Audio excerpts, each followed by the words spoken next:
এটা হচ্ছে প্রেজেন্ট, আমি স্কুলে যাই, এর মানেটা কি? আমি স্কুলে। এর যদি এখন পাস্ট টেন্স করি, মানে অতীতকালে যদি কথাটা বলি, তাহলে কি? আমি স্কুলে কি হবে?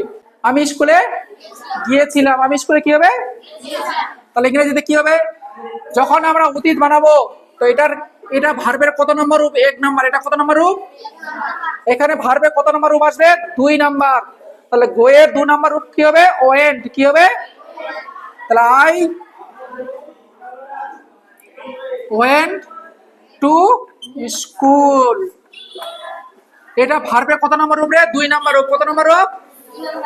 গো। আমার সঙ্গে বলো, গো ওয়েন্ট গান, মানে গো ওয়েন্ট গন, জিওএনই। এটা হচ্ছে, এটাকে বলে ভার্বের 1 নাম্বার রূপ। কি বলে? এটা ভার্বের কত নাম্বার? 2। এটা ভার্বের কত? 3। বোঝা যাচ্ছে? এটা গো ওয়েন্ট গান। ঠিক আছে, বোঝা গেল? এখানে আমি দিলাম সি। কি দিলাম? C. C went to school, ওটাই হবে। আমি যদি লিখি Ram, Ram went to school, এটাই হবে না? রাম স্কুলে গিয়েছিল, সে স্কুলে গিয়েছিল, আমি স্কুলে গিয়েছিলাম। ইউ ওয়েন্ট টু স্কুল, তুমি স্কুলে গিয়েছিলে। বোঝা যাচ্ছে? মানেটা কিন্তু একটাই না? অতীতকাল মানে কি রে? যে কাজটা শেষ হয়ে গেছে, যে কাজটা। এটা বর্তমান কাল, আমি তোমাদের পড়াচ্ছি না, কাজটা চলছে। আমি স্কুলে গিয়েছিলাম, কাজটা চলছে না শেষ হয়ে গেছে? কাজটা কি হয়ে গেছে? শেষ হয়ে গেছে। বোঝা যাচ্ছে? আর যে সময়টা এখনো চলছে না, যে সময়টা আসবে, ওটা কি বলবে? ফিউচার। কি বলবে রে?